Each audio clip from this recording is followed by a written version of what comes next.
So, Jai Hind everyone, welcome again to the current affairs classes. And we have topics, some are repeated topics, like we have topic from the Andaman Nicobar developmental project. First topic that we will be discussing is the landslides kills 6 in the Nagaland. So here we will study the landslide as a geographical phenomena. Okay, just simply. Then we will see that the Modi takes the China in the Brunei. So Brunei कल हम लोगों ने locate किया था ना, that is in the Southeast Asian countries, and Indian Prime Minister का first visit है as a bilateral, दो देशों के बीच में है, ठीक है. वैसे प्राइम मिनिस्टर मनमोहन सिंह अपने ट्यूनर में वो विजिट किए थे, लेकिन for the attending the Asian summit, not for the bilateral dialogue. Okay. After that we will see that the ILO का रिपोर्ट है दैट द लेबर इनकम है दैट इज डिक्रीज्ड, जो होना चाहिए पर कैपिटा रियल इनकम. ऐसे तो लगेगा कि बढ़ रहा है, 100 से 120 हो गया, 140 हो गया, लेकिन रियल इनकम ये होता है कि आप as compare to the your purchasing power, जैसे आपका 100 रुपये कमा रहे थे तो उसमें से आप 5 चीज़ें खरीद रहे थे, 5 पेन खरीद रहे थे, लेकिन 120 भी आप कमा के सिर्फ 4 पेन खरीद पा रहे हैं, तो योर रियल इनकम डिक्रीज कर रहा है ना. पेन का रेट तो ज़्यादा बढ़ गया, तो इसके अगर अलाइन होके इन्फ्लेशन के साथ अगर इनकम बढ़ता है देन रियल इनकम इंक्रीज होता है. After that, we will see that the center Tripura sign a peace accord with the insurgent group. North East के maximum जितने भी स्टेट हैं इंसर्जेंसी है. What is mean by the insurgency? Insurgent group कौन होते हैं? अभी तक हम लोग टेररिस्ट ग्रुप पढ़े हैं जम्मू एंड कश्मीर में, माओइस्ट एंड नक्सलाइट छत्तीसगढ़ में, उड़ीसा में. यहाँ पे इंसर्जेंट ग्रुप है. What is mean by that? Insurgent, militant, they are very similar, लेकिन उनका आइडियोलॉजी थोड़ा थोड़ा सा अलग होता है, उनका डिमांड अलग होता है. जैसे कि इंसर्जेंसी में क्या होता है कि वो भी एक मिलिट्री वे में लड़ते हैं, वो भी सेसीशन के लिए लड़ते हैं कि हमें अलग सेपरेट बना दिया जाए. जैसे Jammu and Kashmir, they are fighting on the name of the religion, and independence वहाँ पे भी चाहिए.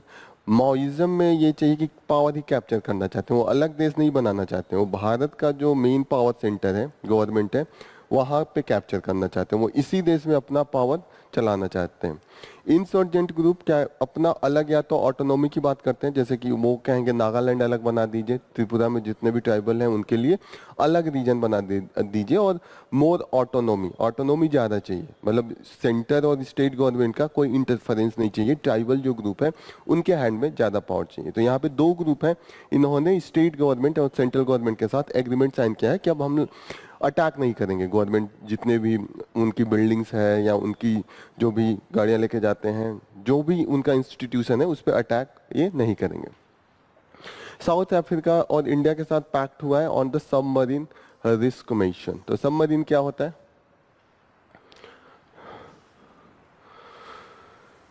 पानी के अंदर, दैट इज वो छुप के अटैक करता है, तो that is the submarine. Okay. After that we will see that the 90% project under the smart city mission. Smart city mission जब मोदी गवर्नमेंट आई थी तो उन्होंने स्टार्ट किया था कि 100 सिटीज़ को हम डेवलप करेंगे, जैसे उनका वेस्ट ट्रीटमेंट है, उनकी जो इलेक्ट्रिसिटी का जनरेशन है, सब कुछ ऑटोमेटेड होगा, ट्रैफिक सिस्टम है, सब कुछ कहीं ना कहीं कंट्रोल होगा. That is why the automated system, AI and the digital technology का यूज करेंगे. तो अभी देखते हैं कि 90% क्लेम है कि हमने कर दिया है मोस्ट ऑफ द सिटीज़ में, लेकिन ये दिक्कत है कि वहाँ पे क्रिटिसिज्म है, बहुत सारा डिबेट चल रहा है कि इन्होंने सही से नहीं करा, किसी फ्रेगमेंटेड एरिया में उन्होंने ये किया है. Okay. After that we will see that the did animals develop the complex brain deal with the challenge habitat. यहाँ पे ये रिसर्च आया है कि डिफरेंट एनिमल स्पीसीज होते हैं, उनका जो फंक्शनिंग होता है उसी अनुसार उनका जो ब्रेन है डेवलप होता है. जैसे they have to deal with the different thing, जंगल में है उनके अपने प्रेडिटर्स अटैक करते हैं तो उनसे कैसे बचना है, या उनको कैसे अपना डे टू डे, उन्हें भी तो खाने पीने के लिए चीज़ें चाहिए होती हैं, तो वो कैसे फंक्शन करते हैं, that depend upon the how the brain functions, और उसी अनुसार ब्रेन भी डेवलप करता है. होता है ना, जैसे हम लोगों का भी ब्रेन है, अलग अलग तरीके से उसका ये फॉर्मेशन है और उसी अनुसार that works. After that we will see that the climate change का जो थ्रेट है, तो अभी कंटिन्यूसली हम पढ़ रहे हैं ना, अभी पढ़ा था चाइना में राइस को थ्रेट है, और यहाँ पे जो इनका है बहुत फेमस इनका फूड डिश है किमची, और उसको काफी थ्रेट है कि वो जिस जिस चीजों से बनता है वो प्रोडक्शन नहीं हो रहा है, तो वो थोड़ा सा हम देख लेंगे। जैसे कि 5-6 एग्जाम्पल पढ़ेंगे तो हम 1-2 लिख लेंगे, यही है ना क्लाइमेट चेंज से ये सब कैसे यूज करेंगे। ऐसे तो हर चीजें याद नहीं रहेंगी, लेकिन याद आ गया कि जापान में राइस का प्रोडक्शन कम हो गया है, साउथ कोरिया में ये है, तो हमारे 2-3 पॉइंट ऑलरेडी रेडीमेड रहेंगे। तो अभी से हम हर क्लास में कुछ न कुछ हम फॉर्डर पॉइंट इकट्ठा करते हैं कि 8-10 अगर फॉर्डर पॉइंट हो, और मेंस में अगर आता है तो 4 भी अगर पॉइंट लिखते हैं तो मार्क्स अच्छे मिलते हैं। हर पॉइंट याद रखना मुश्किल है। After that we will see that the sub classification verdict through the Ambedkar ideals. तो यहाँ पे आर्टिकल पूरा कॉम्प्रिहेंसिव डिस्कशन है जो अभी सुप्रीम कोर्ट ने ये कहाँ का केस था, आई फॉरगेट, ठीक है अभी देखते हैं किस स्टेट का था। अच्छा, state of Punjab, state of Punjab versus Davinder Singh, यही केस था ना। 1 अगस्त को जो अभी आया है, हम लोग कंटिन्यूसली 2-3 बार डिस्कस भी किए थे कि एससीज में भी सब क्लासिफिकेशन की बात की गई है। उस केस का नाम है state of Punjab versus Davinder Singh, अभी है इस आर्टिकल में भी मेंशन है। Okay, after that we will see that the crisis of the cascade of the hope. Okay, तो that is on the discussion on the, जो अभी हम देख रहे हैं कंटिन्यूसली आंध्र प्रदेश एंड तेलंगाना तमिलनाडु में फ्लड का सिचुएशन है ना, 2-3 दिन से फिगर देख रहे हैं। अभी वो जून जुलाई में लड़ाई हो रही थी, पानी की कमी थी, और इस समय पानी ज़्यादा हो गया है। तो हम इंडिया में जो वाटर स्कार्सिटी है वो वाटर के कमी के कारण नहीं है, वाटर मैनेजमेंट के कारण है। वाटर सफिशिएंट है तभी तो फ्लड आ रहा है, अगर वाटर नहीं आता तो फ्लड का कंडीशन कैसे हो रहा है, कुछ नहीं तो सैकड़ों लोगों की जान जा चुकी है, बहुत से हजारों लोग डिस्प्लेस्ड हो चुके हैं ड्यू टू द फ्लड।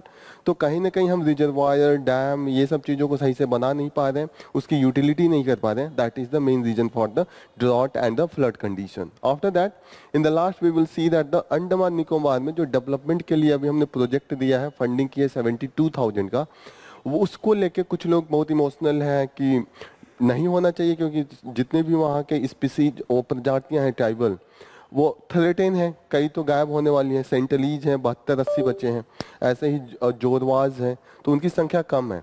तो कहीं ना कहीं अगर हम बाहरी इंटरफेयर करेंगे तो डिजीज जाएगा और उनको थ्रेट पहुंचेगा। That is the main discussion point.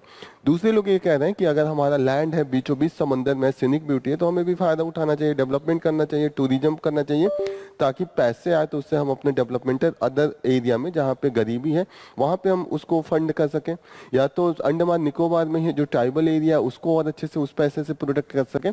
तो इस पर डिबेट चल रहा है, तो उसको फिर से आज हम देख लेंगे, ठीक है। In the last we will see that the जो हिमाचल प्रदेश का गवर्नमेंट है, उन्होंने मैरिज का जो एज है वीमेंस के लिए वो 18 से बढ़ा के 21 किया है। एक दिन और हम लोग पढ़े थे, तो उसको है कि क्या रेशनल है, क्या रीजन है, उसका यहाँ पे एनालिसिस है। We will study one by one. Okay, let's start with the front page. Landslide geographical phenomena, कहाँ पे मोर चांसेज होते हैं? Mainly in the hilly areas, या तो बहुत ज़्यादा बारिश हो, ये कंडीशन हो, वेट कंडीशन हो, और वहाँ पे डिफॉरेस्टेशन हो रहा है, तो जो हमारे ट्रीज के रूट्स होते हैं वो पकड़े होते हैं ना सॉइल को, अगर आप डिफॉरेस्ट करना स्टार्ट कर दें तो कहीं ना कहीं इरोजन के चांसेस बढ़ने लगते हैं। और भी कंडीशन है, जैसे अर्थक्वेक भी आता है तो उससे लैंडस्लाइड एक्टिविटीज आती है, वॉल्केनो कहीं आ गया तो वहाँ पे लैंडस्लाइड आती है, तो लैंडस्लाइड एसोसिएटेड एक्टिविटीज है। इंडिया का अभी जो डिजास्टर मैनेजमेंट का रिपोर्ट आया था उसमें था कि इंडिया का 15% लैंडस्लाइड से प्रोन है, इम्पैक्टेड है, कि वहाँ पे कहीं ना कहीं लैंडस्लाइड होते हैं। हिमाचल वाले एरिया में हर साल कुछ न कुछ लैंडस्लाइड के 500 एक्टिविटीज हैं, ठीक है। तो मेनली क्या रीजन है? मेनली रीजन है कि ह्यूमन एक्टिविटीज जो हम इन्वॉल्व कर रहे हैं, जैसे स्लोपिंग जिस तरीके से है उसका नेचुरल वेजिटेशन हम हटा दे रहे हैं, डिफॉरेस्टेशन कर रहे हैं, ये सब रीजन है। और जो इस तरीके से हम रोड बना रहे हैं, तो रोड बनाते वक्त जो हम कटिंग करते हैं पहाड़ का, वो ऐसे करते हैं ना, ऐसे रोड बनाना है, पहाड़ ऐसे हैं, तो ऐसे में स्लिप करने के चांसेस कम होते हैं, लेकिन अगर कट करके ऐसे कर दिया तो there is the more chances for the landslide. जैसे आप सिंपल सा देखिए, अगर ये चांद ऐसे है पहाड़, तो कहीं ना कहीं पहाड़ में भी ऐसे ऐसे एकदम प्लेन तो होगा नहीं, तो कहीं ना कहीं अगर चीजें स्लाइड करेंगी तो यहाँ पे जाके यहाँ पे रिस्ट्रिक्शन रहेगा, रेजिस्टेंस होगा। हम जब रोड बनाते हैं, यहाँ से मुझे रोड बनाना है तो क्या करूंगा, ये कट करके प्लेन करूंगा तभी तो रोड बनेगा, रोड तो प्लेन होगा। तो यहाँ से कट करूंगा तो ये कैसे बचेगा, जो बचेगा वो एरिया ऐसे बचेगा।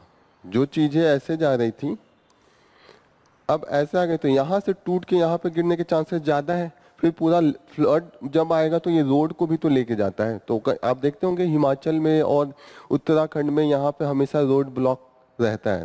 This is the main reason. 15% जो एरिया है इम्पैक्टेड है, वो आप याद रखिएगा और लिख लीजिए कि लैंडस्लाइड से इंडिया का जो 15% एरिया है दैट इज इम्पैक्टेड। 15 आधा तो नहीं हो सकता ना, क्योंकि पहाड़ तो 15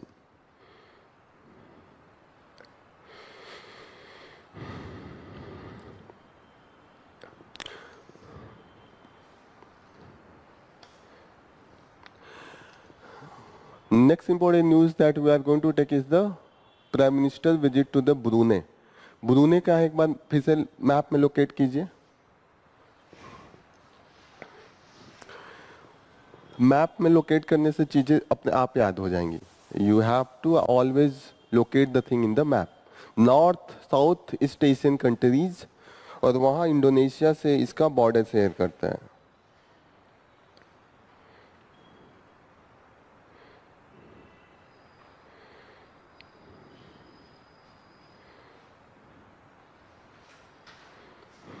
कैपिटल क्या है इसका, what is the capital? PCS में ऐसे चीजें पूछता है, मैचिंग करा लेगा पूछ के। ब्रूने का कैपिटल है बंदर सेरी बेगवान, है यहाँ पे जस्ट इंडोनेशिया के ऊपर ब्रूने। बोर्नियो, इंडोनेशिया नहीं, बोर्नियो के ऊपर है इंडोनेशिया। ये आइलैंड्स बंदर सेरी बेगवान।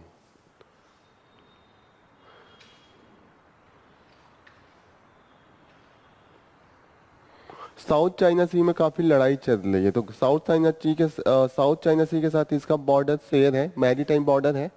ये साउथ चाइना सी ऊपर दिख रहा है। चाइना भी क्लेम करता है, फिलीपींस भी क्लेम करता है, ब्रूने भी क्लेम करता है, जापान भी क्लेम करता है। साउथ चाइना सी कंटिन्यूअसली न्यूज में है, तो ये चीजें याद होनी चाहिए कि ब्रूने इसके साथ मैरीटाइम बॉर्डर शेयर कर रहा है। नीचे है सेलेबीज सी एंड सुलू सी, यहाँ पे है। कौन कौन सा सी टच कर रहा है? South China Sea, Sulu Sea and Celebes Sea. Okay, और कोई सी टच कर रहा है? जावा सी नहीं टच कर रहा है। ठीक है, क्लियर? यहाँ पे एक चीज और याद रखिएगा, this is the first bilateral visit by the Indian prime minister. International bilateral visit, तो बाइलेटरल है लेकिन मल्टीलेटरल विजिट हो चुका है। मल्टीलेटरल का मतलब कई देश एक साथ मिल रहे हो। वहां पे हम लोग पार्टिसिपेट किए हैं 2013 में। एशियन इंडिया समिट था, एशियन में 10 कंट्रीज हैं, तो उसमें हम ऑलरेडी पार्टिसिपेट किए हैं। मनमोहन सिंह गए थे, लेकिन ऐसा पहली बार हुआ है कि सिर्फ ब्रूनी के साथ हम एग्रीमेंट करने या डील करने के लिए कोई प्राइम मिनिस्टर वहां पे गया है। इंडिया अगर चाइनीज वाले किसी भी एरिया में जाता है तो क्या बात करता है? इंडिया अभी जितने भी साउथ ईस्ट एशियन कंट्रीज है, चाइना का प्रेशर है उन पे, तो इंडिया क्या कहेगा? इंडिया को वो देश कैसे देखता है? अल्टरनेटिव बैलेंसिंग पावर देखते हैं। तो इंडिया हमेशा जाएगा, बोलेगा कि चाइना का जो है यूनिलेटरल चीजें, एक्सपेंशन जो करना चाहता है वो हम करने नहीं देंगे। हम रूल बेस्ड ऑर्डर की बात करते हैं, और जब भी हम रूल बेस्ड ऑर्डर की बात करेंगे तो इंटरनेशनल एरिया में सिर्फ एक लॉ है, ठीक है, that is the UN clause, United Nation convention on the law of the sea, 1982 का लॉ है।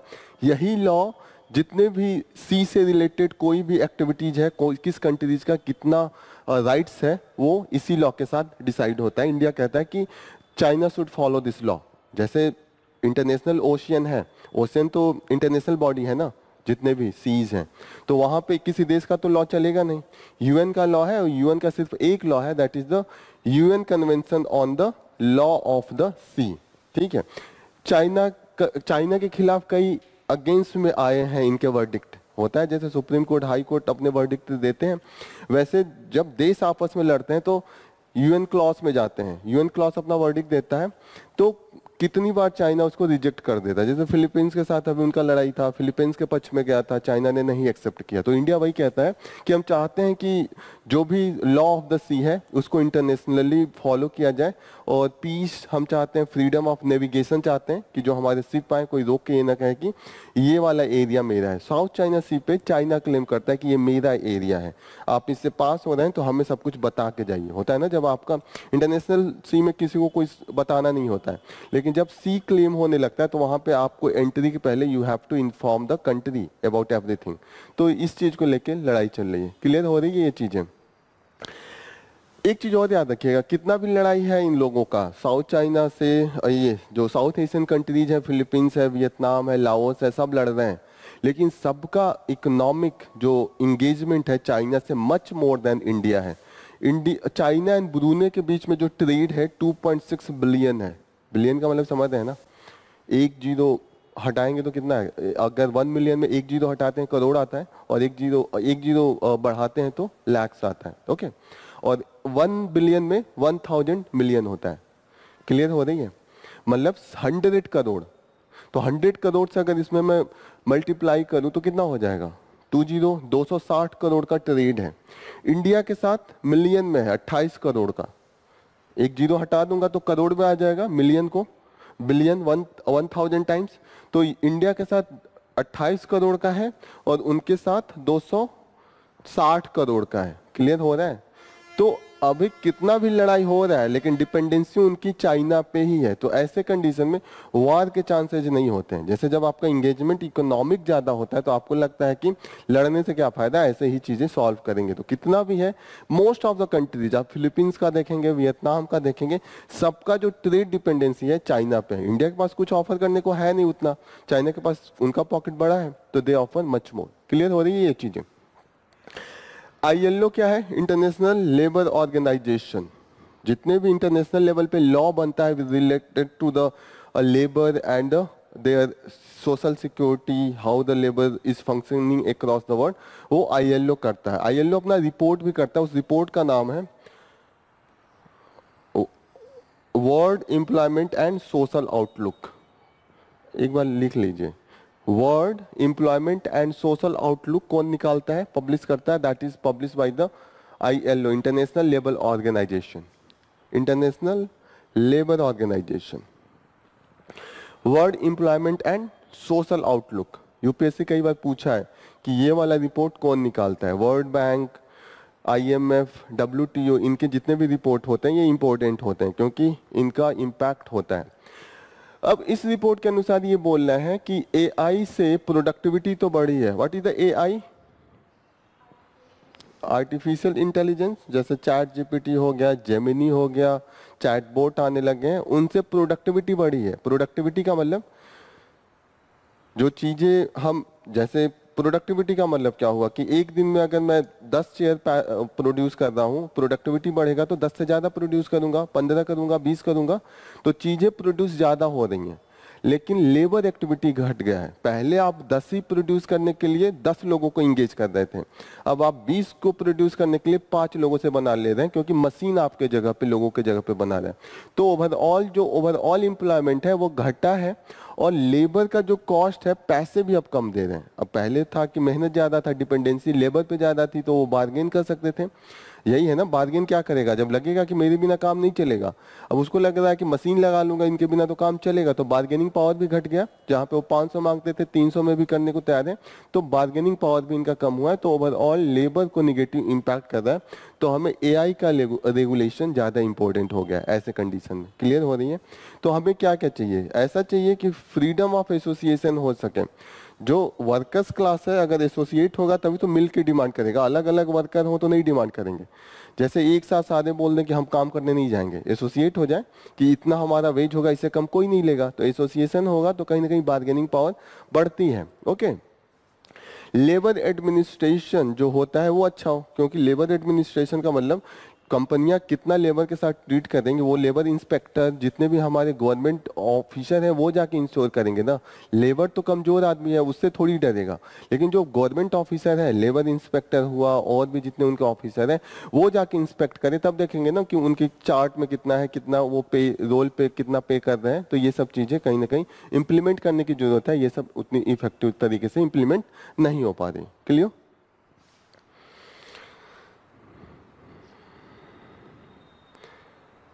Next important news is the Tripura. Tripura एक बार मैप में देख लीजिए कहाँ पे, that is between the Assam and the Bangladesh. किसके किसके साथ त्रिपुरा बॉर्डर शेयर कर रहा है? असम के साथ कर रहा है ऊपर से, यहाँ पे बांग्लादेश के साथ भी कर रहा है एंड मिजोरम के साथ भी कर रहा है। 2 states, Bangladesh bay of Bengal के साथ कर रहा है। बे ऑफ बंगाल के पहले इतना लैंड है, लैंड लॉक्ड है। अगर कोई भी स्टेट या कोई भी कंट्री अगर किसी भी वाटर बॉडी को टच नहीं करे तो उसको लैंड लॉक्ड स्टेट कहते हैं। लैंड लॉक में चारों तरीके से लॉक है, किससे? लैंड से, कहीं से वो कनेक्टेड नहीं है, तो ये लैंड लॉक्ड है। जितने भी नॉर्थ ईस्ट के स्टेट है वे इससे कनेक्टेड नहीं है, क्योंकि मिजोरम भी देखिए इतना दूरी है ना, ये तो इतना दूरी जो है लैंड है, इतना दूर तो जाना पड़ेगा, और वो बांग्लादेश है। इंडिया का कोई स्टेट जाता तो फिर भी समझ में आता, बांग्लादेश है। तो इसीलिए हम हमेशा बांग्लादेश के साथ कनेक्टिविटी का कई हम प्रोजेक्ट चला रहे हैं, ताकि जो हमारा पोर्ट है उसको यूज कर सके, रेल लिंक से कनेक्ट कर सकें, क्योंकि बांग्लादेश बीच में आता है। ऐसे आप वेस्ट बंगाल से यहाँ तुरंत पहुँच जाते हैं, लेकिन बीच में बांग्लादेश से आने के कारण you have to go through this, and यहाँ पे आने के लिए इतना 3 गुना आप डिस्टेंस फॉलो करते हैं। That is the main thing. इसीलिए हम बांग्लादेश से हमेशा रिलेशन अच्छा करके ही चलने की कोशिश करते हैं, क्योंकि the dependency of the development of north eastern state totally depend upon the हमारा रिलेशन बांग्लादेश से और म्यांमार से कैसा है, क्योंकि उन्हीं के थ्रू हमको जाना है। ठीक है। Arm force special power act क्या है? What is this? Haider picture देखा है? हैदर, शाहिद कपूर का। ये काफी स्पेशल पावर लिखा है इसमें कि स्पेशल पावर। नॉर्मल पुलिस क्या होती है? अगर आपको सर्च करना है, आपको कोई आके आंख मूंद के तो अरेस्ट करेगा नहीं, पहले वारंट लाएगा तब करेगा ना। आप पे ऐसा तो है नहीं कि आंख मूंद के गोली चला देगा। आपके पास अगर बंदूक भी है तो गोली नहीं चला सकते जब तक आप उन पे न चलाएं। लेकिन ऐसे केस जो जहाँ पे आसपा लगा होता है, ये एक स्पेशल पावर दे देता है, जहाँ पे इम्पोज होगा। किसी भी एरिया में लग सकता है, किसी डिस्ट्रिक्ट में लग सकता है, किसी स्टेट में लग सकता है, और जिस एरिया में अगर लग गया तो वहाँ पे पुलिस के पास सोर्स का पावर बहुत ज़्यादा हो जाता है। सोर्स का क्या? वहाँ पे जो रिटेलिएशन के लिए वो अटैक करते हैं। जैसे होता है ना, पुलिस पहले आप पहले पुलिस पर अटैक करें, फिर पुलिस आपको वार्निंग देगी, देन गोली चलाएगी। इन सब कंडीशन में वो बिना वार्निंग के भी गोली चला सकते हैं।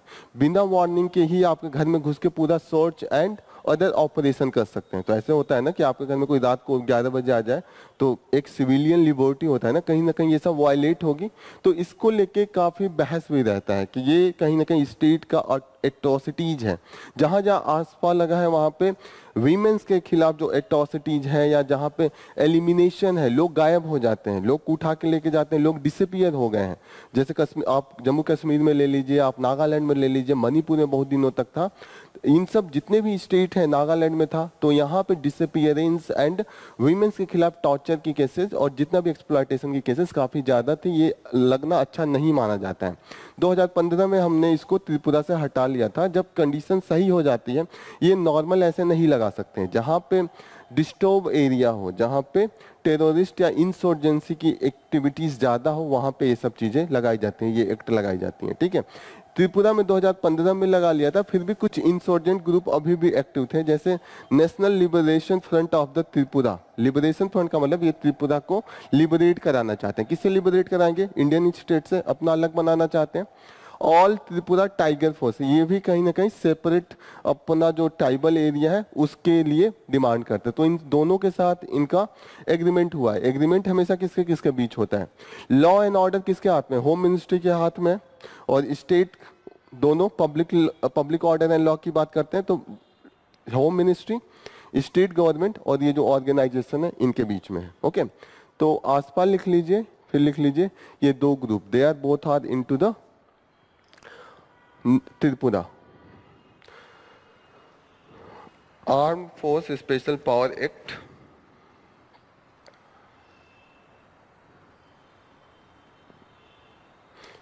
दो ग्रुप जो है, national liberation front of the Tripura and all Tripura tiger force, all Tripura tiger force, they are the insurgent group into the Tripura. इनके साथ अभी हमारा होम मिनिस्ट्री और स्टेट गवर्नमेंट त्रिपुरा के साथ एग्रीमेंट हुआ है कि अभी ये एक दूसरे पे अटैक नहीं करेंगे। Memorandum of settlement,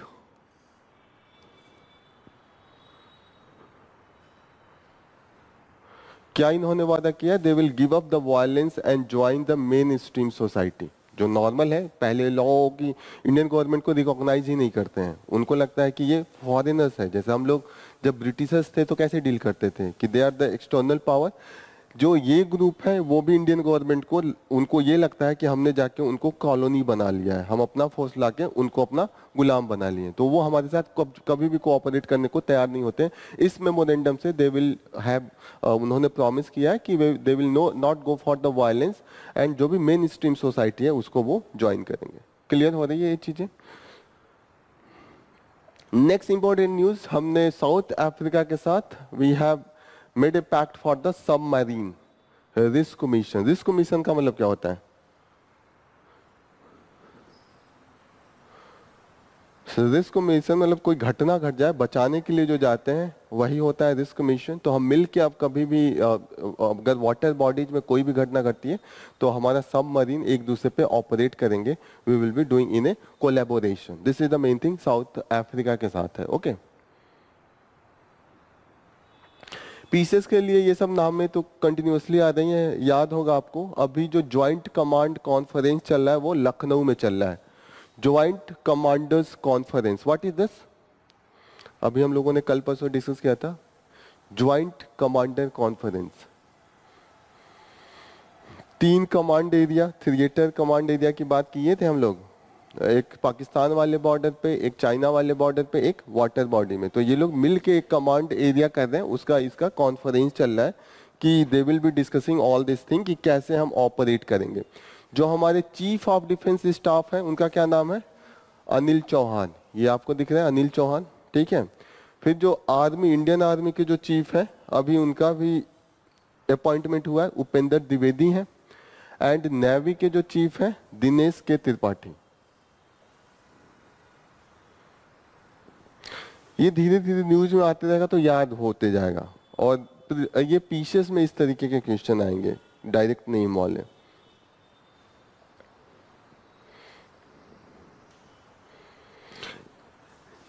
smart city mission, जब मोदी जी आए थे प्राइम मिनिस्टर बन के तो उन्होंने कहा था कि हम लंदन बना देंगे। 100 सिटी स्टार्ट किए थे, ठीक है। तो उसमें ये था कि everything will be on the technology basis पे होगा कि आप अपने घर जाएंगे तो सब कुछ आपको तुरंत, मेट्रो आपके सामने से मिल जाएगा।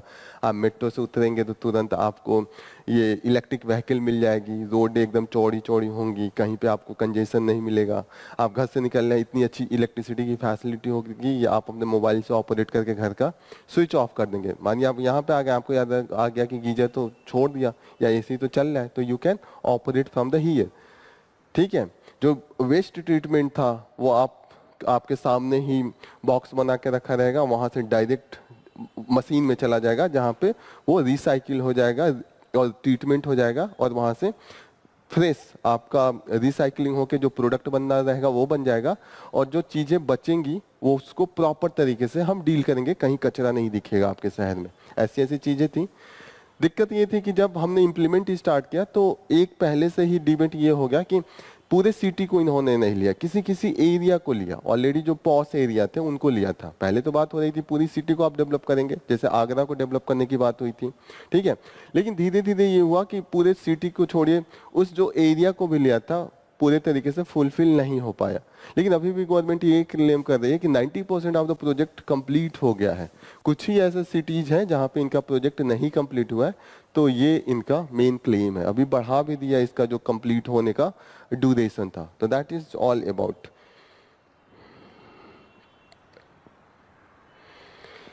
साउथ कोरियन लोग किमची इनका सबसे फेवरेट डिश होता है। ये किमची दिख रहा है ये वाला, और एक कैबेज से बनता है, ठीक है। कैबेज होने के लिए नप्पा कैबेज इसका नाम है, जिसका वो लोग यूज करते हैं। कैबेज आप लोग भी कैबेज देखते होंगे, जाड़े के दिन में होता है। क्या बंद गोभी को कैबेज कहते हैं ना, कैबेज। बंद गोभी को ही कहते हैं शायद, कैलीफ्लावर फूल गोभी को, और बंद गोभी को कैबेज कहते हैं आई थिंक। ओके, तो यहाँ पे इन्होंने नप्पा कैबेज से ये बनाते हैं। देखो कैबेज जैसे दिख भी तो रहा है, ग्रीन ग्रीन पत्ते वाला, ठीक है।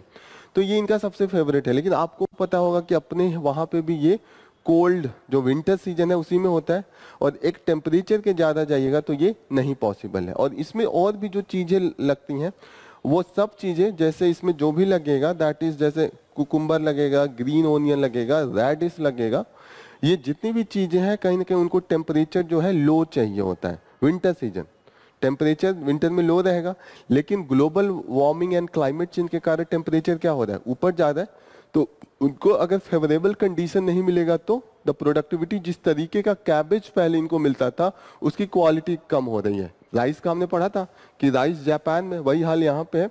तो कहीं ना कहीं ग्लोबल इम्पैक्ट जो टेम्परेचर इंक्रीज हो रहा है उसका सबसे पहले फूड पे पड़ रहा है। That is the main thing. वही यहाँ पे फिर से डिस्कशन हो रहा है कि क्लाइमेट चेंज का जो इम्पैक्ट है, अगर आपको लिखना है तो ये सब चीजें याद रहेंगी तो यू कैन राइट, ठीक है।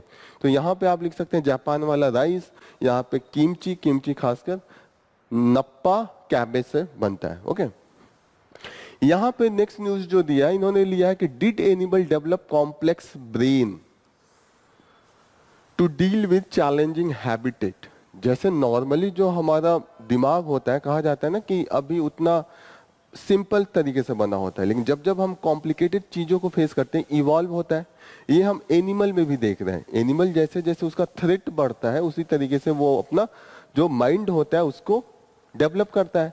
तो यहाँ पे एक एक्सपेरिमेंट चल रहा था लिजार्ड का। तो लिजार्ड के कई प्रजातियों की स्पीसीज को देखा गया, they have the different brain size that depend upon the किस सिचुएशन में वो रह रहे हैं। जिस सिचुएशन में जैसे उनके प्रीडेटर ज्यादा है तो वहां पे उनका जो ये मेंटल जो ब्रेन का ये डेवलपमेंट होगा that will be more complicated. जैसे सबसे ज्यादा कॉम्प्लिकेटेड ब्रेन किसका है अभी, हमारा है, ह्यूमन का ही है, क्योंकि हमने इवॉल्व कर लिया काफी कुछ, हम काफी कुछ फंक्शनल कर रहे हैं। तो that is the main thing. तो यहीं पे ये ओवरऑल डिस्कशन इसमें यही है कि the way we face the situation, जिस तरीके का इन्वायरमेंट हम फेस करेंगे, जैसे अभी हम एकदम ऐसा इन्वायरमेंट फेस करें जहाँ पे कोई खतरा ही नहीं है, तो दिमाग सोचना थोड़ा सिंप्लीफाई कर देता है ना। आप देखिएगा आपके जो बहुत खराब खराब सपने कब आते हैं, जब आपका बहुत मेंटल स्ट्रेस हो, जब आप बहुत परेशान हो, आपके कई तरीकों से आपकी कोई आपके घर में बीमार हो गया हो, कहीं आपके इकोनॉमिक स्थिति सही नहीं हो, आपके रिजल्ट अच्छे नहीं आ रहे हो, कुछ कुछ ऐसी चीजें हो। तो ऐसे कंडीशन में जो होता है कि वो बहुत सपने भी उसी तरीके से आते हैं, क्योंकि सपना क्या है, वो चाहता है कि आप और ज्यादा तैयार हो। वो आपके सपने में आके आपके ब्रेन को और ज्यादा कॉम्प्लिकेटेड सिचुएशन देता है ताकि आप सपने में भी चीजों को डील करें। तो आपका, जैसे हम लोग क्या पढ़ रहे थे, वैक्सीन क्या है, वैक्सीन वीक दे रहा था, आपको तैयार कर रहा था कि खतरनाक है तो लड़ लीजिएगा। सपने में भी आपको खतरनाक सिचुएशन दिया जाता है कि क्योंकि जब आप रियल सिचुएशन में फेस करेंगे चीजों को तो आप उसमें अच्छा डिसीजन ले। ओवरऑल यही यही होता है, और धीरे धीरे ब्रेन भी उस सिचुएशन के अनुसार इवॉल्व होता है। जैसे आप देखिएगा कि बच्चों में उतनी चीजें नहीं डेवलप होती है, मेच्योरिटी बूढ़े लोगों में बहुत होती है। बूढ़े लोगों में जो एल्डर पीपल हैं किसी भी कंडीशन में वो शांत रहते हैं। हम लोग जब कोई भी सिचुएशन अगर यंग हैं तो परेशान ज्यादा होते हैं, लेकिन जो लोग थोड़े से मेच्योर हैं, थोड़ा एज है उनका, तो वो लोग चीजों में भी खराब से खराब सिचुएशन में भी आप देखिएगा वो पेशेंस थोड़ा उनके अंदर झलकता है। So that depend upon the how your brain facing the different situation and different complicated situation. इसीलिए कहा जाता है ना कि जो जितना ज्यादा खराब सिचुएशन फेस करके आगे जाता है वो उतना ही मजबूत होके आगे निकलता है। That is all about the how the brain function. Clear हो रहा है? Next important news is the sub classification verdict for the Ambedkar's ideals. ठीक है, तो अभी जो वर्डिक्ट आया है सुप्रीम कोर्ट का, पहले ये था कि एससीज एंड एसटीज में कोई क्रीमी लेयर नहीं था, सबको एक कैटेगरी में उनका रिजर्व सीट किया जाता था, और जितने भी हजारों एससी एसटी में आते हैं सब लोगों को उस एग्जाम में एक ही प्रोसेस में बैठना होता था। लेकिन धीरे धीरे ये देखा गया कि कुछ एससी एसटी में भी डेवलपमेंट डिफरेंट लेवल पे है, कोई बहुत आगे उनमें, कोई बहुत पीछे है। ओवरऑल देखा जाए तो देखिए, ओवरऑल कैटेगराइजेशन है जनरल, ओबीसी, एससी, एसटी, यही है ना। तो ओवरऑल माना जाता है कि generals they have more developed, after that the OBCs, ठीक है। और एससी एसटी चार कैटेगराइजेशन ये था, लेकिन तो जातियां तो बहुत है ना, 4000 जातियां हैं। अब एससी एसटी में भी बहुत से कास्ट सब कास्ट है। तो इसमें यही डिस्कस किया जा रहा है कि लेबल सेम नहीं है। जो ये वर्डिक्ट आया है सब क्लासिफिकेशन का सही है, और इन्होंने अंबेडकर को भी कहा है कि अंबेडकर भी यही चाहते थे कि चीजें, मतलब यहाँ पे दिया है कि अंबेडकर एक कॉन्फ्रेंस में बोल रहे हैं कि जो एससीज एसटीज में आपस में जब तक भेदभाव, ये इस एनालिसिस में कह रहे हैं कि एससीज एसटीज में भी आपस में भेदभाव है। इंडिया का जो कास्ट सिस्टम क्यों नहीं जा पाता? अगर सिर्फ 4 वर्ण आपस में डिवाइड होता तो लड़ ओढ़ के कुछ ना कुछ कर ही लेते आपस में फैसले। लेकिन दिक्कत यह है कि जितनी जातियां, हर जातियां एक जाति से ऊपर नीचे हैं, जो नीचे है उसके भी नीचे बहुत है। आप एससी एसटी में भी जाइएगा तो उसमें भी डिवीजन है, उसमें भी हायरार्की है। तो उसमें जो ऊपर वाला रहता है उसको लगता है कि I am being fulfilled by the this सब क्लासिफिकेशन होता है ना। जैसे एक दिन मैं आपको एग्जांपल दिया होगा कि मेरे एक दोस्त थे, तो वो ट्राइबल थे, तो उनसे मेरी बात हो रही थी, तो वो उनका किसी से लव अफेयर था, वो शादी करना चाहते थे। तो मैंने बोला कि कीजिए, क्या दिक्कत है, ये तो अच्छी बात है। तो वो कह रहे हैं कि मेरे घर वाले नहीं करने देंगे। तो मैंने कहा क्यों? तो मैंने कहा वो किस कम्युनिटी से है? तो वो कह रहे हैं वो भी ट्राइबल है। तो मैंने कहा बढ़िया है, तब क्या दिक्कत? नहीं, कह रहे हैं कि हम ऊपर कास्ट में है, वो नीचे कास्ट में। मैंने कहा ट्राइबल में कैसे कास्ट हो गया, मतलब ऊपर नीचे? तो कहा नहीं, हम लोग तो उसमें क्षत्रिय है, वो तो एकदम लो में आते हैं। तो मैंने कहा कि अजीब हाल है, मतलब होता है ना कि ट्राइबल में नॉर्मली नहीं कास्ट होता है, they are not associated with the caste system. लेकिन due to the Hinduism there is the always the sub classification, वो आपस में हायरार्की कर लेते हैं। एक मेरे मित्र थे, वो एससीज में आते थे, तो उनसे बात हो रही थी, तो कह रहे थे हम अपने जो एससीज हैं, हम ये नॉर्मल जो पंडित होते हैं उनको नहीं बुलाते हैं, हम अपने कैटेगरी के, हम खुद पंडित हैं, हमारी कास्ट है, हम ऊपर हैं, ठीक है। तो ऐसे एक बात तो उन्होंने ये बताई थी, एक बार ऐसे रिजल्ट आया था, रिजल्ट में जो वाल्मीकिज कास्ट थे वो जाके बीजेपी के सपोर्ट में उस साल वोट किए थे। तो वो जब मुझसे बातें हो रही थी, और वो इस समय ऑफिसर हैं, मतलब अच्छे खासे पोस्ट पे हैं, ठीक है। तो उनसे बात हो रही थी, तो वो कह रहे थे अरे ये वाल्मीकिज जो है ना, ये हमेशा भंगी के भंगी रह जाएंगे। तो मैंने कहा क्या हुआ? तो कह रहे हैं कि देखो इस बार का जो पैटर्न है, कैसे वोटिंग पैटर्न रहा है, कि दे हैव सपोर्टेड देम। तो ऐसे ऐसे बातों में तो मतलब आगे कहने लगे कि अरे वो सब लोअर हैं, बहुत लो है। जैसे ही ऑलरेडी इज द महार जो होते हैं चमार कास्ट में आते हैं, ठीक है। लेकिन ही वाज मतलब एब्यूजिंग, मतलब कि उनको दिखा रहे थे कि दे आर द लोअर, वो ऐसे ही रहेंगे। तो अगर आप बातचीत कीजिए कि कहीं ना कहीं जो लो कास्ट में भी है उसको भी प्राइड है कि हमसे नीचे 4 हैं, उसको ये नहीं प्राइड है कि we are on the hierarchy of the down. India की सबसे ज्यादा यहाँ के कास्ट सिस्टम की दिक्कत है, जो लो कास्ट में है उनको इससे बात नहीं है कि they are on the lower caste, और यहाँ पे जो चीजें हैं डिस्क्रिमिनेटरी है, हायरार्की है। उनको ये दुख रहता है कि वो ऊपर क्यों नहीं पैदा हो रहे हैं, वो भी चाहते हैं डिस्क्रिमिनेट करना। ऐसा नहीं है, मैं जितनों से भी बात करता हूँ मैक्सिमम जो कई लोग हैं जो पढ़े लिखे हैं और एससी एसटीज कैटेगरी से हैं, तो वहाँ पे जब डिबेट होता है तो उनके बातों से ये नहीं झलकता है कि ये कास्ट सिस्टम इनजस्टिस क्रिएट कर रहा है। उनके में ये लग रहा है कि मैं अगर ऊपर होता तो मेरे साथ जो इनजस्टिस है वो नहीं होता। मतलब they want to do the injustice with the other, but the only होता है ना कि आप चक्रव्यूह को नहीं तोड़ना चाहते, आप चक्रव्यूह के उस पार जाना चाहते हैं। होता है ना 2 तरीका, एक तो आप चक्रव्यूह को ही तोड़ दीजिए, दूसरा बात यह है कि चक्रव्यूह के उस तरफ चले जाइए, हमें क्या लेना, चक्रव्यूह के पीछे जो फंसा है। वो लोग निकलना चाहते हैं। तो that is the main reason कि कास्ट सिस्टम क्यों परसिस्टेंट है, 3000 सालों से क्यों चला आ रहा है, इतना डिस्क्रिमिनेटरी और इतना अनजस्ट होने के बाद भी। क्योंकि the people who are in this side, उनको एक तो सेटिस्फेक्शन का लेवल मिल गया है कि हर जात के नीचे जात है। जैसे अगर लोअर कास्ट से ऊपर आने स्टार्ट करेंगे तो जो मिडिल ऊपर वाले हैं वो उनको मारना स्टार्ट कर देते हैं। आप देखिएगा कि जो वायलेशन, जो कास्ट बेसिस लड़ाइयाँ होती हैं वो डायरेक्ट जो टॉप पे हैं और जो लो है उनके बीच में है ही नहीं, मिडिल में जो है और जो लो में है उनके बीच में मेन लड़ाई चलती है कि उनको नहीं ऊपर आने देंगे। फिर जो मिडिल वाले हैं वो जो थोड़े ऊपर है वो आपस में लड़ रहे हैं, और ऊपर जो है वो आपस में अलग अलग लेवल पे लड़ाई है। तो वो हर लेवल का है कि नीचे वाले को ऊपर नहीं चढ़ने देंगे और अपने वो ऊपर चढ़ने जाते। हाँ, 4 वैरायटी नहीं है, ज्यादा ही है, 7 9 ऐसे ऐसे हैं।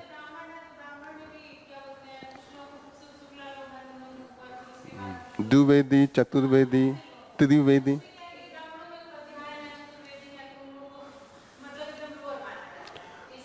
हम्म,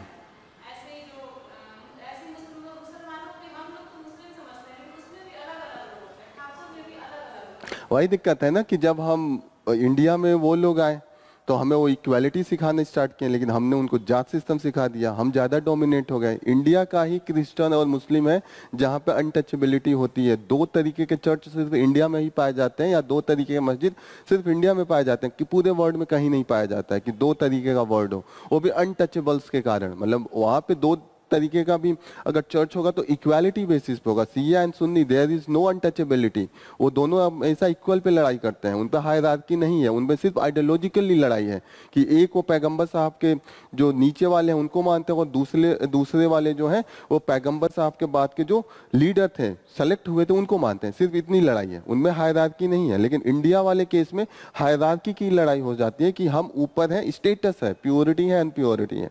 तो यहाँ पे यही बात कह रहे हैं कि अम्बेडकर भी कहते थे कि पहले आप डिमांड अपर कास्ट से कर रहे हैं कि अनटचेबल के जैसे ट्रीट ना करें, उसके पहले आप लोग आपस में जो मतभेद है उसको दूर कीजिए। जैसे यहाँ पे इन्होंने एग्जाम्पल दिया है कि एक मंगा एंड महास डीम टू अनटचेबल, ठीक है, एक ये महाराष्ट्र का ये बता रहे हैं केस, और वहां पे जो चमास है वो अपने आप को थोड़े से ऊपर रखते हैं। आप देखिएगा यूपी में भी यही हाल है ना, जो मायावती का कास्ट है क्या है, महार है, सी इज ऑल्सो एससी कैटेगरी, वो ऊपर अपने आप को समझते हैं, और कास्ट है भंगी, जो और लोग सफाई दफाई के काम में उनको वो लोग बहुत ऐसे नजर से देखते हैं कि वो they are lower than us. तो that is the main thing, यहाँ पे है कि आपस में ही ग्रेडेड इनइक्वालिटी है। तो that is the main thing, वरना 3000 सालों से इतना डिस्क्रिमिनेटरी सिस्टम कैसे परसिस्ट करेगा, जब तक कि ऐसा तो है नहीं कि अपर वाले इतने मजबूत हैं कि नीचे दबा देंगे। अपर कास्ट, टोटल इंडिया में जो अपर कास्ट है उनका पॉपुलेशन सिर्फ 12% है टोटल, और 98% आर द ओबीसीज, एससीज एंड एसटीज। तो ऐसा तो हो नहीं सकता कि 12%, कहीं ना कहीं मेंटली डिवीजन था, इनसाइड डिवीजन, तो ग्रेडेड इनइक्वालिटी जो है अंदर एग्जिस्ट कर रहा है। That is the main reason for the this persistence of the caste system. Okay, 2 Satyagraha में अंबेडकर काफी पार्टिसिपेट किए थे। एक है महाद सत्याग्रह, महाद सत्याग्रह 1927 के आसपास हुआ था। वहां पे वाटर टैंक में अपने राइट को क्लेम कर रहे थे। एक वाटर टैंक होता था, वो केवल अपर कास्ट के लिए था। अंबेडकर चाहते थे कि हमारा भी राइट है, ये गांव में है तो ऐसा थोड़ी है कि लोअर कास्ट को आप पीने नहीं देंगे। तो वो महाद सत्याग्रह, दैट इज फेमस। और दूसरा टेम्पल एंट्री के लिए उन्होंने लड़ाई की थी, that is the second movement led by the Ambedkar. तो ये लिख लीजिएगा, Mahad satyagraha is very famous, it is related to the claim for their rights. Mahad, MAHAD।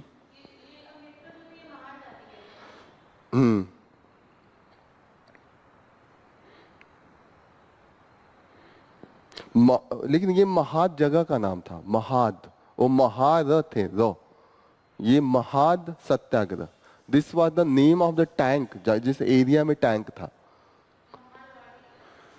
उनका जात महार था, ये महाद है नहीं, ये एक विलेज में टैंक था, एक गांव में था, वहां पे टैंक था।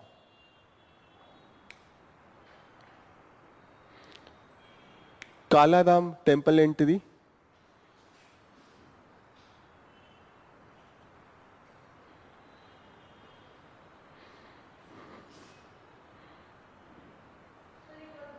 MAHAD, Mahad satyagraha. Mahad satyagraha, it was led by the total news. Mahar Satyagraha led by the Ambedkar in 1927. It was to claim their right on the water tank, use of the water tank. Claim of their right to use water from the water tank that was reserved for the upper caste.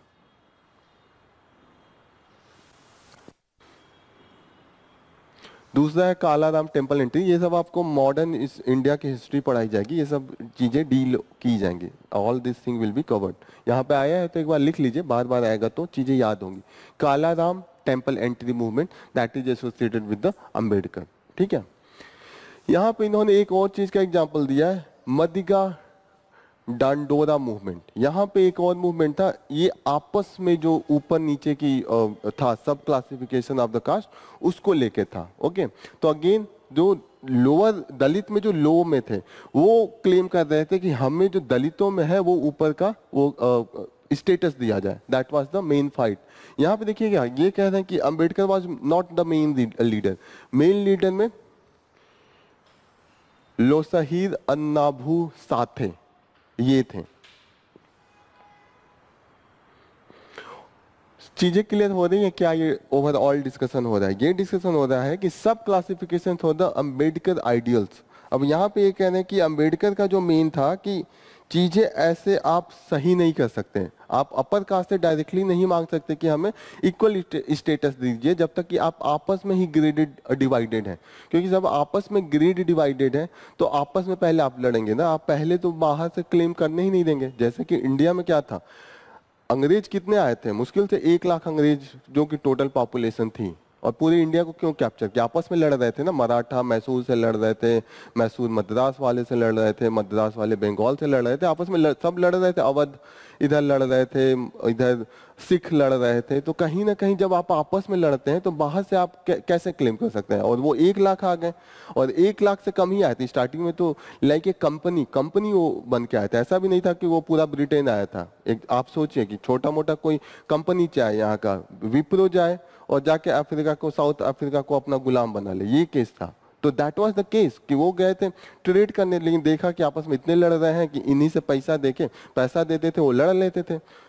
तभी तो आपस में भाईचारा नहीं था। तभी तो आप देखिएगा, अभी हम लोग पढ़ेंगे जब प्रियम्बल में फ्रेटर्निटी है, भाईचारा होना बहुत जरूरी है एक देश को सस्टेन करने के लिए। जब तक भाईचारा नहीं होगा एक देश सस्टेन नहीं कर सकता है। Okay, this is all about, समझ में आ गया? तो यहाँ पे जो सुप्रीम कोर्ट का वर्डिक्ट है उसका नाम है the state of Punjab versus Davinder Singh case. ये केस बहुत इंपॉर्टेंट है, इसको लिख लीजिएगा। इसके अंडर में सुप्रीम कोर्ट ने कहा है कि सब क्लासिफिकेशन SC ST में भी होना चाहिए। जो OBC में क्रीमी लेयर है कि जिनकी आय अगर 8 लाख से ज्यादा है तो वो OBC का रिजर्वेशन नहीं दिया जाएगा, उनको जनरल कास्ट से लड़ना पड़ेगा। ठीक है, The state of Punjab versus Davinder Singh case, this is associated with the sub-classification of the SCs.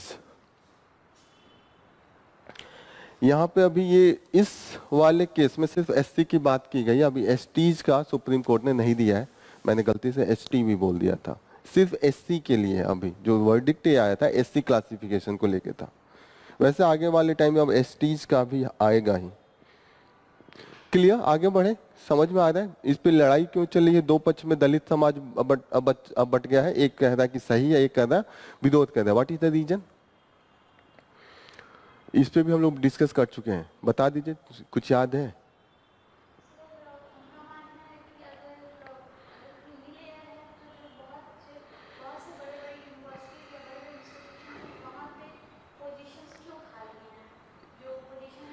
Merit के बेसिस पे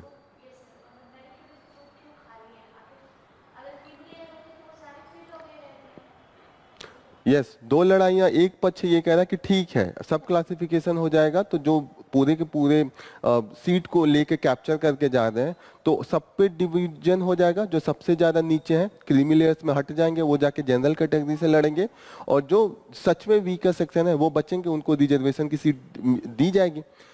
लेकिन दूसरी चीज है कि जो रिपोर्ट अभी जितने भी आ रहे हैं, जितने भी यूनिवर्सिटीज के professor, assistant professor and other post हैं, वो वैकेंट है। 60% सीटें जो एससी एसटी से रिलेटेड है वो वैकेंट है। ये कह के वो यूनिवर्सिटीज नहीं फिल की हैं कि मेरिट नहीं है इन लोगों के पास। जितने भी लोग आ रहे हैं एप्लीकेशन के लिए, दे आर नॉट मेरिटोरियस।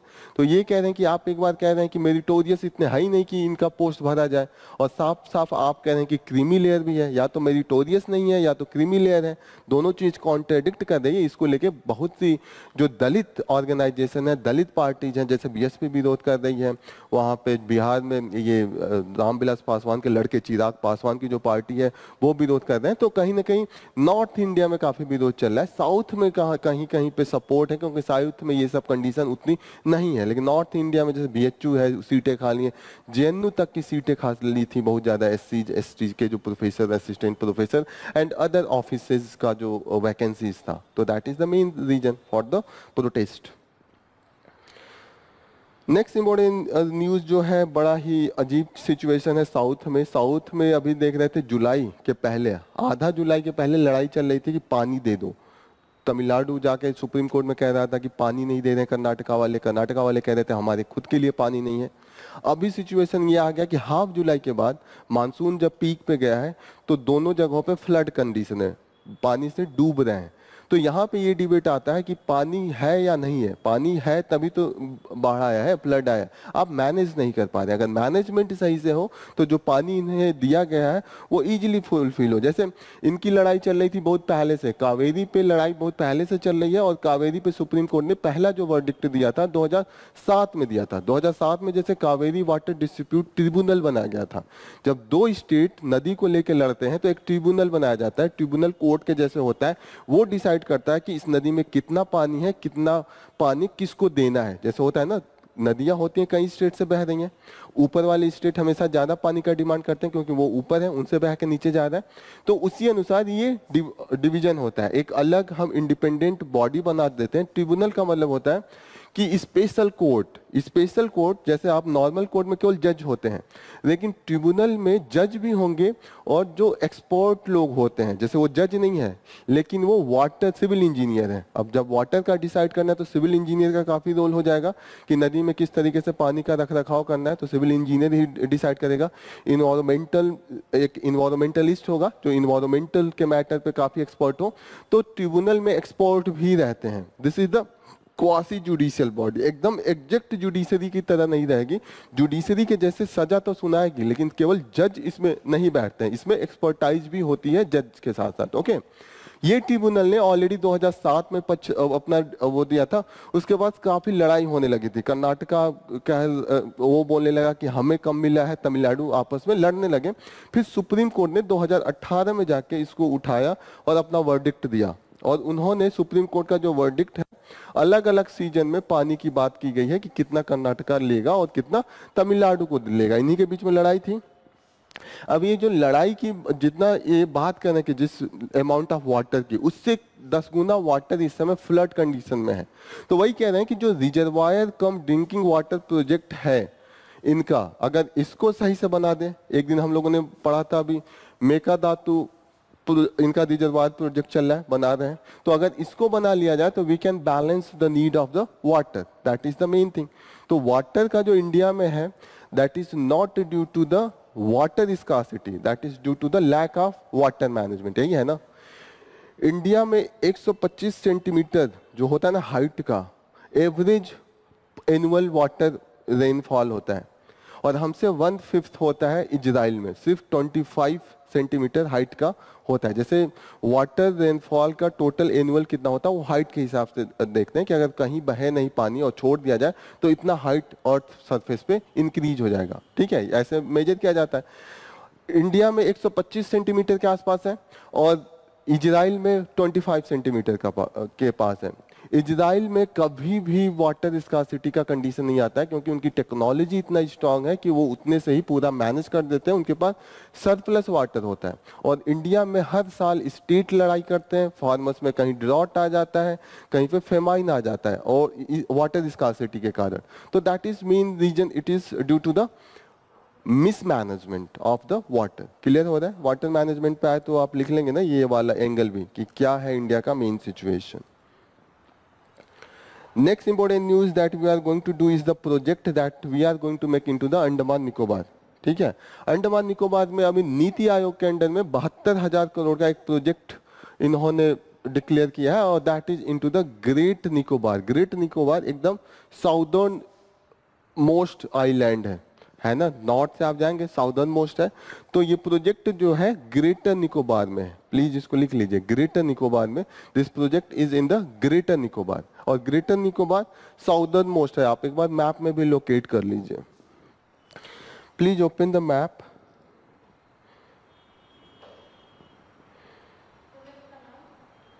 प्रोजेक्ट का नाम है कि अंडमान निकोबार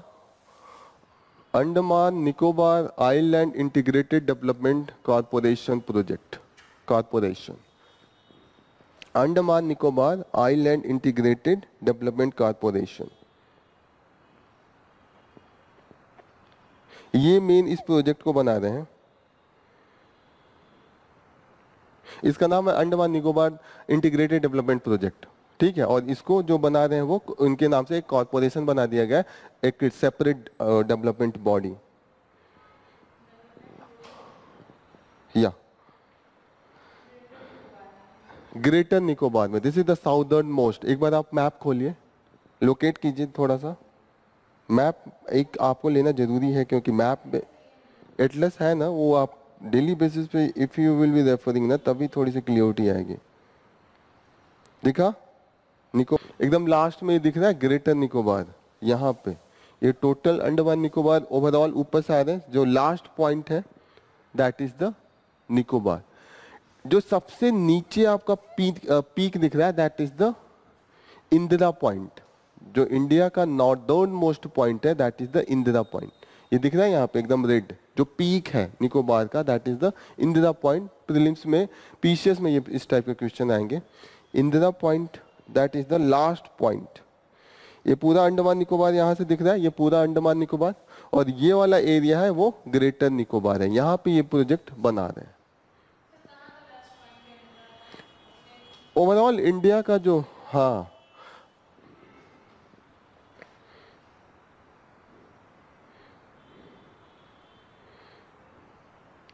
क्या क्या बनाना चाहते हैं? They are want to make the transshipment port greenfield airport. Greenfield airport का मतलब क्या हुआ? What is mean by the greenfield airport?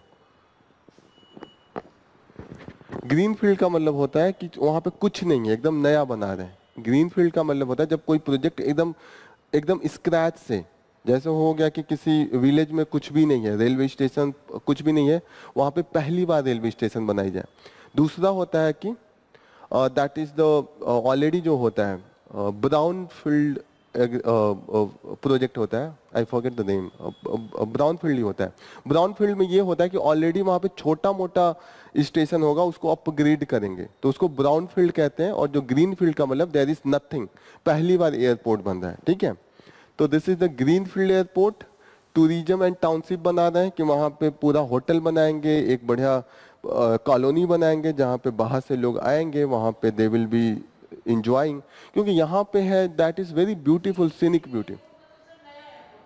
Yes, अभी जो एयरपोर्ट है वो पोर्ट ब्लेयर में ही है, पोर्ट ब्लेयर में है अंडमान निकोबार में, यहाँ कोई नहीं है, एकदम न्यू प्रोजेक्ट बना रहे हैं। This is the first time. जैसे यही का तो प्रोजेक्ट है, सब कुछ यही बन रहा है। जो वो ये जो 72,000 करोड़ का प्रोजेक्ट है all is for the greater Nicobar. ठीक है, और यहाँ पे इस प्रोजेक्ट के अंदर में वो ट्रांसशिपमेंट पोर्ट बना रहे हैं जहाँ पे शिप आएंगी, greenfield airport, and after that they are also making the tourism and the township जहाँ पे होटल होंगे एंड अदर रेस्टोरेंट होंगे, आपको विजिट करने के डिफरेंट प्लेसेज होंगे। जैसे आप जाते होंगे ना, जैसे आप मनाली जाते होंगे, आप डिफरेंट विजिटिंग प्लेस पे जाते होंगे, मनाली, कुल्लू, आप धर्मशाला जाते हैं, आप गोवा जाते हैं, तो वहाँ पे घूमने के बहुत सी चीज़ें होते हैं ना, वहाँ पे बार होगा, शिप जहाँ पे होगी, पोर्ट होगा, होटल्स होंगे, रेस्टोरेंट होंगे, एवरीथिंग। यहाँ पे भी सेम चीज, everything they are going to develop. साथ साथ solar and the gas based power plant भी बना रहे हैं ताकि वहां का खुद का इलेक्ट्रिसिटी का प्रोडक्शन हो सके। अब यहाँ पे दो लोग आपस में लड़ रहे हैं, दो तरीके की आइडियोलॉजी लड़ रही है। एक कह रही है कि ऑलरेडी नेचुरल वे में सब कुछ है, वहां पे काफी 4-5 जो ट्राइबल हैं वो भी हैं और वो थ्रेट में है, उनकी संख्या कम हो रही है। जैसे सेंटलीज हैं, जारवाज हैं, वो गायब हो रहे हैं। हम लोग एक दिन पढ़े थे 6 तरीके के जो वहाँ के थे, तो वो गायब हो रहे हैं। तो कह रहे हैं कि और बाहरी लोग जाएंगे तो ऑलरेडी वो उनका अपना इन्वायरमेंट है, तो उतनी डिजीज नहीं है। जो हमें डिजीज है कई तरीके का, हमने अपना ह्यूमन इंड्यूस डिजीज क्रिएट किया ना, उनके पास नहीं है। आप वो लेके जाएंगे, एक तो इंटरेक्ट नहीं करते तो मेडिसिन नहीं खाएंगे।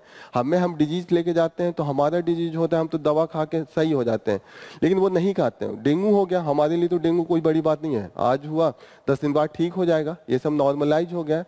तो उनके लिए नहीं नॉर्मलाइज हो गया ना, वो बात ही नहीं करते हैं। हमें कहीं गलती से भी चला गया, जैसे हम कहीं पानी नदी है, नदी में हमने खा के फेंका, किसी को डेंगू हुआ है और वो वायरस चला गया उनके एरिया में, वो जाके नदी से पानी पिए, उनके एक को हुआ और एक को हुआ तो उनकी कम्युनिटी है, सब गायब हो जाएंगे ना। एक को होगा फिर दूसरे को होगा, ये फैल जाएगा ना सारे में, तो पूरी की पूरी टाइप गायब हो जाएगी। तो ऐसा हम कुछ लोगों का मानना है कि वहां पे जो हमारा आउटसाइड ह्यूमन इंटरवेंशन है वो नहीं होना चाहिए, ठीक है। दूसरे लोग कह रहे हैं कि नहीं, वो तो अलग रह रहे हैं। अगर हमारे पास इतना बड़ा नेचुरल व्यू है, लोग मालदीव जा रहे हैं, लोग इटली जा रहे हैं, वेनिस जा रहे हैं, इटली का जो बहुत फेमस पोर्ट सिटी है, तो आप डिफरेंट प्लेस पे जा रहे हैं, वहां पैसे खर्च कर रहे हैं, उससे ज्यादा सीनिक ब्यूटी यहीं पे है, क्यों ना हम यहाँ पे डेवलप करें। जो लोकल टूरिज्म है, जैसे यूपी के लोग, बिहार के लोग, दिल्ली के लोग, पंजाब के लोग जाए वहां घूमने, खूब बढ़िया। जो जाते हैं मालदीव एंड अदर एरिया में घूमने, तो वो वहां पे जाए, तो डेवलपमेंट प्रोसेस होगा, पैसे जो आएंगे वो हम अपने डेवलपमेंट में लगाएंगे। बाहर से भी लोग टूरिस्ट आएंगे तो उसका और हमें इन्वेस्टमेंट होगा, ठीक है। तो वो इस पक्ष में कि डेवलपमेंट होना चाहिए, जो चीज है नेचुरल रिसोर्स को हम करेंगे, और जो ट्राइबल एरिया है उनको हम कहीं ना कहीं वहां पे बैन लगा देंगे, उसमें एंट्री नहीं करेंगे। लेकिन जो इन्वायरमेंटलिस्ट है वो कह रहे हैं कि आप बैन कैसे लगा पाएंगे, इतना बड़ा एरिया है, लोग चले ही जाते हैं। अभी आप देखिएगा कई वीडियो बीच में आ रहे थे, अभी थोड़े मोड़े प्रोजेक्ट अभी छोटे छोटे हैं, इतने में ही लोग जाते हैं, जादवा वादवा जो लोग होते हैं उनको बिस्किट खिला के कहेंगे डांस करो, गाना गाओ, वो सब डांस कर रहे थे, ऐसे ऐसे वीडियो आ रहे थे। तो ऐसे में है कि लोग थोड़ी मानने वाले हैं, अब हर जगह थोड़ी आप पुलिस लगा लेंगे। 200 करोड़ का ट्रैवल एरिया है, पुलिस 200 हर जगह थोड़ी होगी। लोग रास्ते में देखे कहीं जादवा को उतर के अपना वो देखने लगते हैं, मदारी का खेल बना देते हैं चीजों को। तो ये सब चीजें हैं, that is the main thing. यही डिस्प्यूट चल रहा है कि प्रोजेक्ट सही है कि नहीं सही है। इकोनॉमिक बैलेंस को नेचुरल और इन्वायरमेंट के साथ हमें बैलेंस करना चाहिए कि नहीं करना चाहिए। कुछ लोग विरोध कर रहे हैं, कुछ लोग सपोर्ट में है ओवरऑल। ओके, आप लोगों का क्या पक्ष है?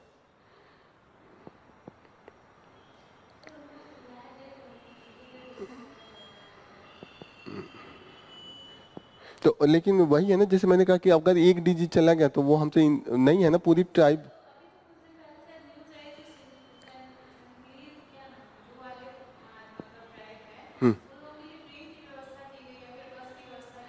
सेंट्रलीज तो इंटरेक्ट ही नहीं करते हैं, और भी लोग हैं जो अंडमानीज होंगे उनके लिए।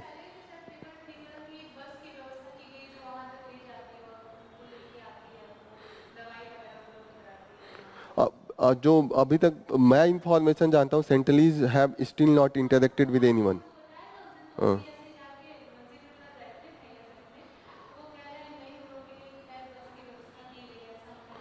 वो तो कई ट्राइब है ना, ओंजे के लिए किया गया, ओंजे थोड़ा सा इंटरेक्ट करते हैं, सेंट्रलीज एंड जोरवा नहीं करते हैं, अभी तक तो नहीं कर रहे हैं।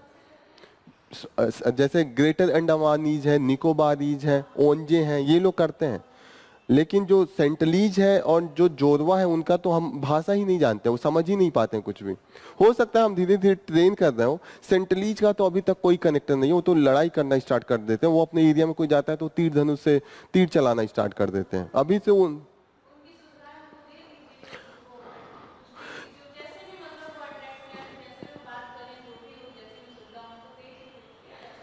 यस, धीरे धीरे दैट इज द प्रोसेस। अब देखते हैं क्या होता है। उतना इजी भी नहीं होता है जितना हम कहते हैं, क्योंकि they have the different culture. तो कहीं ना कहीं हम उनका कल्चर भी तो खराब करना चाहते हैं। हम चाहते हैं वो हमारा कल्चर एडॉप्ट कर दे, लेकिन उनका यूनिक कल्चर है, वो कहाँ जाएगा? तो that is the main thing कि आप जब अपने अनुसार बनाना चाहते हैं तो कहीं ना कहीं आप उनके कल्चर को कहीं ना कहीं इग्नोर कर रहे हैं, दैट इज अदर थिंग। तो डिफरेंट पर्सपेक्टिव है।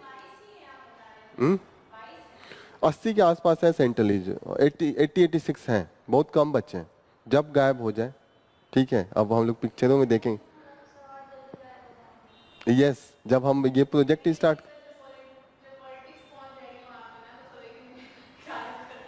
जैसे अभी हम लोग ये ग्रेटर, ये क्या था अभी हम लोग पढ़ रहे थे, जो गुजरात एंड राजस्थान में जो एक बोर्ड पाई जाती है, आई फॉरगेट द नेम, कई बार हम लोग डिस्कस किए, जो ट्रांसमिशन लाइन से लड़ लड़ के मर रहे थे, व्हाट वाज द नेम?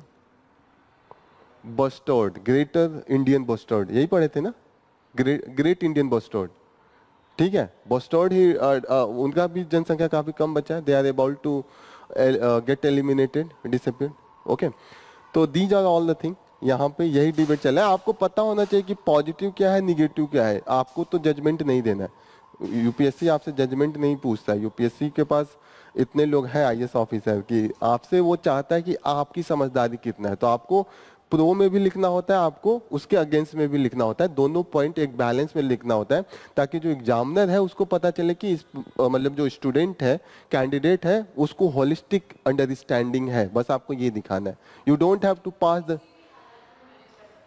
हाँ, yes, you have to pass the, you don't have to pass the judgement, you have to give your you overall कि क्या आपका पर्सपेक्टिव है, ओवरऑल पॉजिटिव में क्या है और निगेटिव में क्या है, ताकि थोड़ा लगे कि you have the holistic understanding of the anything that you are writing, okay. So this is all about from the today's news. We will conclude our session here. कोई doubt? Okay. So thank you for joining the session. All the best.